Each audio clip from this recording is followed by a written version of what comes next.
In this video, I'm going to teach you how to hide or unhide a row or a column. So we're going to go to our spreadsheet that we had open in the last video. And we're going to talk about, first of all, how to hide columns. So I'm going to go up here to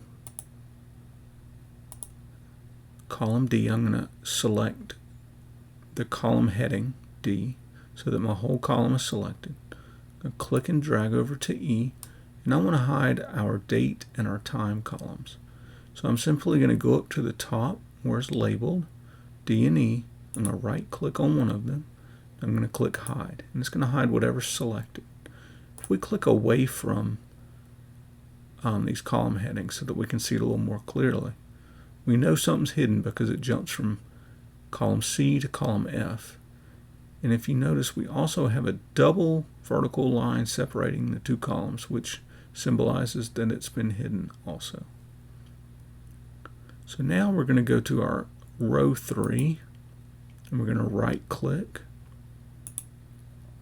We're going to click on hide. In the same way with the row as it is with the columns, if you click away so you can see it a little bit better, you'll see that there's two lines separating 2 and 4, and it skips row 3.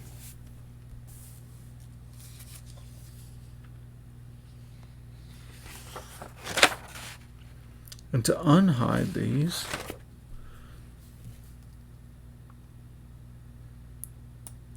simply select C and F up here, right click, click unhide, and it will spread these back apart so that now you can see our date and our time. And same with the rows. Just select row 2 and 4, right click, unhide, and it will expand it so that now you can see row 3 again. And that's all there is to it.